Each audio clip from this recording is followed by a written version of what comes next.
साक्षी महाराज ने राहुल गांधी और विपक्ष पर साधा निशाना, मोदी सरकार की उपलब्धियां गिनाई। भारतीय जनता पार्टी के वरिष्ठ नेता और उन्नाव से सांसद साक्षी महाराज ने आज मीडिया से बातचीत के दौरान विपक्ष, खासकर कांग्रेस नेता राहुल गांधी पर तीखा हमला बोला। उन्होंने केंद्रीय गृह मंत्री अमित शाह के उस बयान का पुरजोर समर्थन किया जिसमें शाह ने राहुल गांधी की आरएसएस को लेकर की गई टिप्पणी का जवाब दिया था। साक्षी महाराज ने कटाक्ष करते हुए कहा, राहुल गांधी और उनका पूरा परिवार पिछले 70 वर्षों में देश को बर्बाद करने के अलावा कुछ नहीं कर पाया, लेकिन प्रधानमंत्री नरेंद्र मोदी ने पिछले 11 वर्षों में जो किया है उसे दुनिया देख रही है और सराह रही है। वर्तमान वैश्विक परिस्थितियों पर अपनी प्रतिक्रिया देते हुए साक्षी महाराज ने ईरान में फंसे भारतीयों की सुरक्षित वापसी का विशेष रूप से जिक्र किया और प्रधानमंत्री नरेंद्र मोदी की विदेश नीति व उनके मजबूत नेतृत्व की सराहना की। उन्होंने कहा, मोदी जी ने युद्धग्रस्त और संकटग्रस्त इलाकों से हजारों भारतीयों को सुरक्षित वापस लाने का काम किया है। मुस्लिम महिलाएं भी इस मदद के लिए मोदी जी को धन्यवाद दे रही हैं।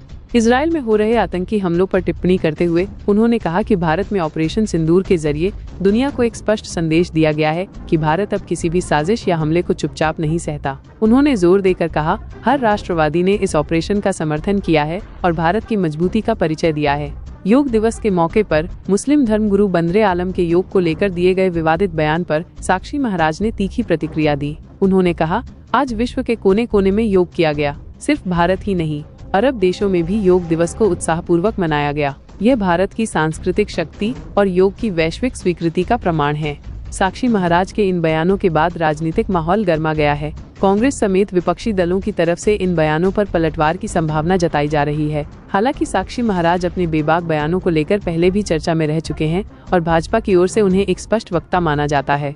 पुराना दोस्त है, भारत की चुप्पी परेशान कर रही है। इजरायल के हमलों पर सरकार को मजबूती से बोलना चाहिए, इस पर क्या कहेंगे आप?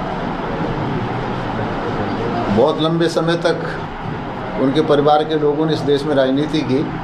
अब देश के प्रधानमंत्री मोदी जी हैं, गृह मंत्री अमित शाह जी हैं, और जिससे राष्ट्र का भला होगा अपने नेताओं पर विश्वास करना चाहिए। अभी जब ऑपरेशन सिंदूर हुआ तो मुझे ये कहते हुए बहुत ही सुखद अनुभव हो रहा है कि सारा देश एक सूत्र में बंधा हुआ था। तो हर राष्ट्रवादी को राष्ट्र की भाषा बोलना चाहिए, एकता की भाषा बोलना चाहिए। हमने भी आज का जो थीम दिया है वो एक पृथ्वी एक स्वास्थ्य है।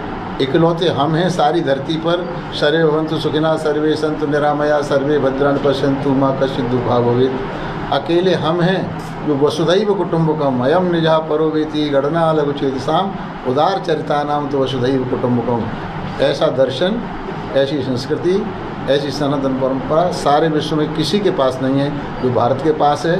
हम भारत के लोग हैं, सारे विश्व का नेतृत्व कर रहे थे, कर रहे हैं, करेंगे। महाराज जी, ईरान में कुछ छात्र जो पढ़ने के लिए गए थे वो फंसे हुए हैं, यहाँ की सरकार उनको बुला रही है, इस पर क्या? कितने लोगों को वहाँ से निकाला गया, महिलाओं को निकाला गया, और मुक्त कंठ से हमारी मुस्लिम महिलाएं मोदी जी का साधुवाद शुक्रिया अदा कर रही हैं कि हमको तो नहीं लगा था कि निकल पाएंगे, ये सब कुछ मोदी जी कारण संभव हुआ है। तो ये आपको सब दिखाना चाहिए।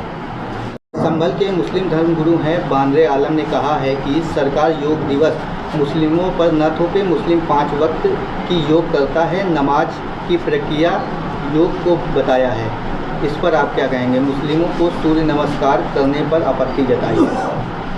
नंबर 1, 11वें अंतर्राष्ट्रीय योग दिवस की मैं संपूर्ण राष्ट्र को, आप सबको ढेर सारी शुभकामनाएं, बधाई देता हूँ। जहाँ तक आपने जिनका नाम लिया, मैं उनसे गंभीरता से नहीं लेता। उनके वचनों से ही उनकी बात कट रही है। वो स्वयं बता रहे हैं कि हमारी 5 बार की नमाज योग का ही एक रूप है, और इस योग को मोदी जी के आह्वान पर सारे विश्व ने, ये नहीं हिंदुस्तान में ही तो इतना हिंदू है, अरब कंट्रीज ने भी, सारे देश, सारे विश्व के मुसलमानों ने, पादरियों ने, ईसाइयों ने आत्मसात किया है, और आज सारे विश्व में योग को लोगों ने किया है।